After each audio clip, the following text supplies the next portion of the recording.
The cold December nights in the city of Boulder, Colorado had always remained quiet. Christmas had passed. The colorful lights hanging on both sides of the streets were flickering on and off, and inside the houses the environment was as warm as August. In the peaceful, wealthy area of North Boulder, the fragrance of the holiday was still lingering everywhere.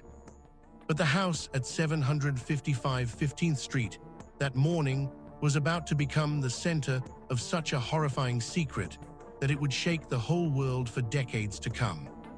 On the morning of December 26, 1996, Patsy Ramsey woke up a little earlier than usual. There was preparation for travel in their home.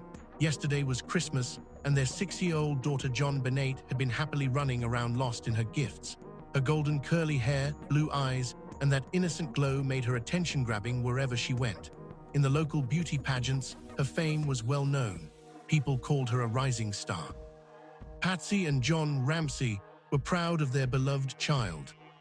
Patsy was coming down the stairs in sleepy dizziness when her eyes suddenly fell on something. A white envelope. She froze. She couldn't understand how that letter was placed on the stairs. She picked up the envelope. Her hands started trembling. A long writing consisting of 3 pages. The very first sentence was enough to stop her heartbeat. "We have your daughter." Patsy's scream tore through the silence of the house.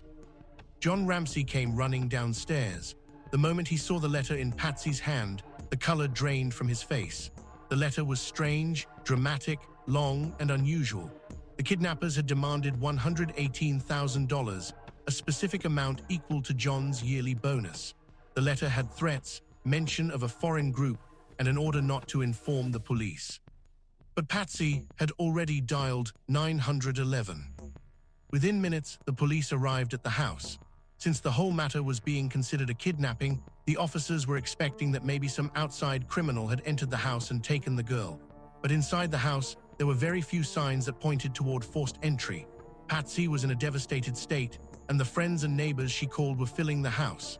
Everywhere there were people. Someone was touching something, someone walking somewhere. For the police, this became a huge problem. Later, one investigative officer said this was the most contaminated crime scene in American history. The ransom note was being read repeatedly. For the investigators, the letter didn't look like a normal kidnapper's note. It was too long, too fabricated, as if someone had copied movie dialogues. The handwriting looked as if someone had deliberately tried different styles. The most surprising thing was the amount, $118,000, exactly what John Ramsey had recently received. Hours kept passing. Police waited for the kidnapper's call, but the phone never rang. John Ramsey kept checking every room of the house again and again. Downstairs, upstairs, in closets, in bathrooms. No sign appeared. The afternoon was starting to fade when an officer told John to take a complete search of the house again. This time begin from the basement. John nodded and walked toward the basement with heavy steps. There was a small storage room whose door was closed. He pushed it. The next moment, his scream was heard. "Oh my God!" Police rushed downstairs. In John's hands was the lifeless body of his innocent daughter JonBenét. Her mouth was taped, her hands were tied with rope, and around her neck a cord had been tightened, made using the broken piece of a paintbrush from Patsy's art room. She was completely lifeless. Crying, John lifted her upward, but the police screamed not to touch anything, but it was too late. The body had been moved, evidence had already been destroyed. JonBenét was dead. This news spread throughout Boulder like wildfire. TV channels, reporters, cameras, media surrounded the house. In just one day, the case became national news. Within days, the entire world's attention was focused on the tragic murder of this 6-year-old girl. The autopsy report mercilessly revealed the truth. JonBenét's death was caused by strangulation and severe head injury. There were some marks on her body which some experts suggested were signs of sexual assault, though there has never been complete agreement on that. The cord tied around her airway was made in an organized, cruel manner by some monster. Investigators were shocked. How did all this happen inside the house, and why did no one hear anything? The biggest circle of suspicion quickly turned toward the Ramsey family. Patsy said she went to JonBenét's room and, not finding her daughter there, panicked. But police questioned why she didn't check the house first. Why was the ransom note written on a pad from inside their home? Why did it have movie lines? Why were there no footprints in the snow outside? Then the investigation turned outward. Local sex offenders, neighbors, cleaning workers, electricians, the pageant photographer, everyone became a suspect. Some people said maybe someone broke in and took the girl, maybe someone familiar with the family's routine. The story of the basement window also became famous. John claimed it had broken earlier and he hadn't fully fixed it. Police found it partly open, but it was hard to say whether someone opened it from inside or outside. And then came the strange thing known as the pineapple clue. In the kitchen, a bowl of pineapple was found, which Patsy and John denied giving, but the autopsy revealed fresh pineapple in JonBenét's stomach. This brought another character into focus, 9-year-old Burke Ramsey, JonBenét's brother. Did something happen between the siblings?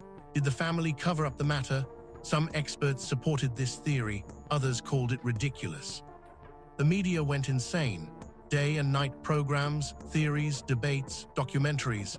It was as if the entire nation was asking one question: who killed JonBenét? In 1999, the grand jury secretly decided that John and Patsy should be indicted, but the district attorney did not sign it due to insufficient evidence. This decision was hidden from the public and came out years later. In 2006, another shocking twist came. A man named John Mark Carr claimed he had killed JonBenét, but DNA, evidence, and the timeline proved his claim false. Then came the DNA that changed the entire story. On JonBenét's clothing, unknown male DNA was found. Some experts said this was the killer. Others said it could be factory contamination from the clothing. Patsy Ramsey passed away in 2006 due to cancer. Until her last moments, she insisted on her family's innocence. John Ramsey occasionally appeared in the media, appealing for justice. Burke Ramsey gave his first TV interview in 2016. Some people called his demeanor strange. Others said people experiencing trauma often appear like that. To this day, the case has not been solved. Neither the killer was found, nor any clear evidence emerged. Every year, a new documentary, a new theory, a new claim appears.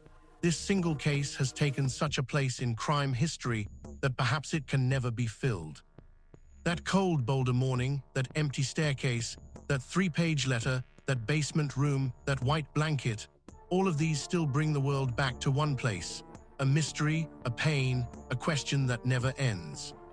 JonBenét was only 6 years old. Her life should have been full of play, dreams, and laughter, but she became the central character of a story that remains a focus of fear, mystery, and debate to this day. A crime that didn't fade with time, but became even more tangled. And every time Christmas arrives, when Boulder's streets shine with lights again, when the cold wind turns the night into deep silence, the world once again remembers that little girl whose death placed all of humanity into a single question: where is the truth?